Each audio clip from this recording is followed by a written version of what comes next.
I made a video a while back called Hello Saints Blocked Me. And in that video, I reveal the fact that although Pastor Jeff says he created his Hello Saints channel for open doctrinal dialogue with Latter-day Saints, he blocked me, a Latter-day Saint, from commenting on his videos.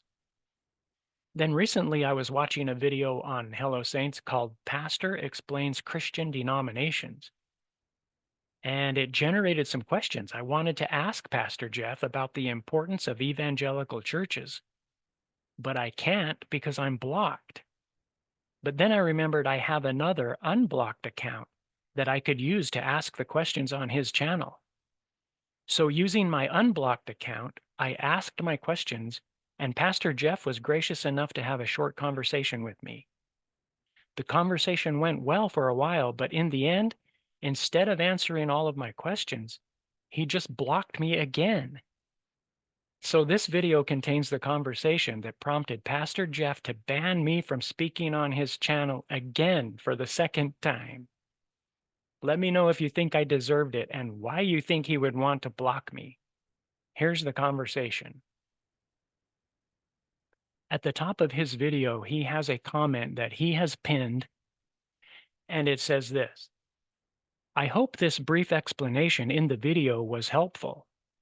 What other questions do you all have about historic Christian denominations and categories? So my first comment was this: Hi, Pastor Jeff. If evangelical Christianity moved away from the idea of churches, then why are you affiliated with the Christian and Missionary Alliance Church?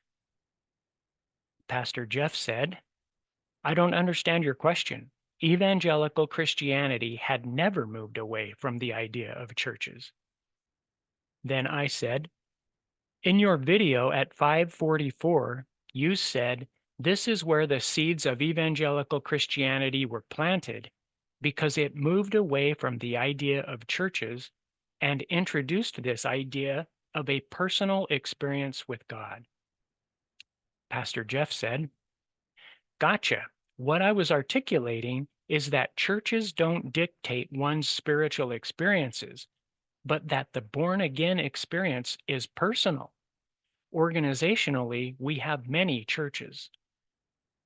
Then I said, it seems that you're saying we don't need churches for salvation, but yet you still have them. So if all the churches of evangelical Christianity are unnecessary to help people gain and keep faith sufficient for salvation, then why do you even have them? You've already been born again, so why are you affiliated with a church? And Pastor Jeff said, I try to be careful not to conflate what is required for salvation with what is required in Christian living. We don't teach that one has to go to church to be saved, but the Christian life is meant to be experienced within community with other believers. That's why Christ came to establish the church. Then I said, do you honestly believe that the only purpose for the New Testament church was to provide a place for believers to socialize together? What about shepherding the flock of God? Are you saying that no one really needs ordained church leaders to teach them the true doctrine of Christ and to keep them established in the true faith of Jesus Christ, which, of course, is required for salvation? If you don't think that people need ordained church leaders to guide them to true salvation, then why should Mormons think they need you, an ordained church leader, to guide them to true salvation? Remember, you don't like to conflate requirements for salvation with the purposes of the church, which apparently are unrelated to salvation. Then Pastor Jeff said this: you're putting a ton of very inaccurate words in my mouth. In short, no, church is not just a social group. Never said that. Yes, shepherding a flock is key. I mean, I'm a pastor. Never said no one needs ordained leaders, ... They are important in leading and teaching people.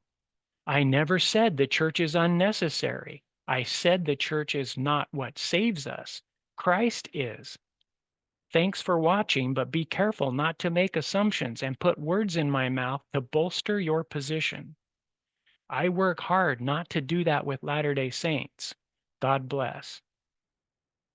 Then I said, Pastor Jeff, you can rest assured I would never put words in your mouth to bolster my position. First of all, that would be unethical. Second of all, it's completely unnecessary. And lastly, I would never get away with it because your actual words are in plain view for all to see. So I'm really baffled why you have accused me of misrepresenting your words. And why do you have to make this about my position versus your position? I'm not trying to convince you of anything. I don't care what you believe. All I'm doing is asking you questions about your evangelical theology. And you have been gracious enough to create your Hello Saints channel for the very purpose of having these friendly dialogues. So thank you for that. Now let's dig into your last reply, which has left me totally confused about your view of the importance or lack thereof of evangelical churches. When I asked you why you have churches, you said that Christ established the church because the Christian life is meant to be experienced within community with other believers. Sorry, but if the word socializing doesn't mean shared community experiences, then please provide the correct definition for me. And if church is not just a social group, then why was community experiences the only purpose for churches that you gave me? If you knew that your church was also important because of the hierarchy of ordained leaders it contains to shepherd the flock of God in the true doctrine of Christ, then why didn't you say so? Why did I have to remind you, a pastor, that a hierarchical leadership for shepherding the flock of God could be another very important reason for your churches? Now let's see if I'm really guilty of putting a ton of very inaccurate words in your mouth, as you claim I have done. I said this: if you don't think that people need ordained church leaders to guide them to true salvation, and if all the churches of evangelical Christianity are unnecessary to help people gain and keep faith sufficient for salvation, and you said this: I never said that no one needs ordained leaders, dot, dot, dot. They are important in leading and teaching people. And I never said the church is unnecessary. Jeff, did you really think that I wouldn't notice the glaring omissions you made in both of those statements that you used to accuse me of putting words in your mouth?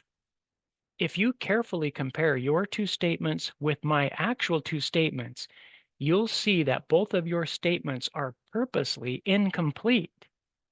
Why did you exclude the word salvation in both of your statements that you used to accuse me of misrepresentation?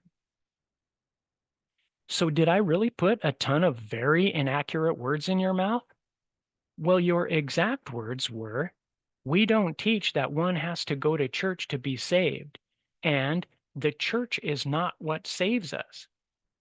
If you believe that people don't have to go to church to be saved, then isn't it perfectly logical for me to assume that you also believe that people don't need ordained church leaders to guide them to true salvation? And if you believe that the church is not what saves us, then isn't it perfectly logical for me to assume that you also believe that the churches of evangelical Christianity are unnecessary to help people gain and keep faith sufficient for salvation? As far as I can tell, I represented your words to perfection. But in order to truly resolve the question of whether I really did put a ton of very inaccurate words in your mouth, I need you to simply answer the following quick yes/no questions. Answer carefully because remember, as an ordained church leader, you believe it is absolutely essential for Mormons to conform to your teachings in order for them to be saved. If you fail to answer the questions, then I'll take that as proof that I have represented your words perfectly, and your claim that I put words in your mouth is completely false. Here are the questions. 1. Do you believe that people need ordained church leaders to guide them to true salvation? 2. Do you believe that all the churches of evangelical Christianity are unnecessary to help people gain and keep faith sufficient for salvation? At this point, Pastor Jeff blocked me, which removed our conversation from public view. So, since Pastor Jeff didn't answer my questions, that proves that I did not put any words in his mouth. And it also demonstrates that Pastor Jeff believes that ordained church leaders like him are not necessary for anyone's salvation. So, Latter day Saints, we want and need Pastor Jeff's friendship. So, please continue to reach out to him in love and kindness.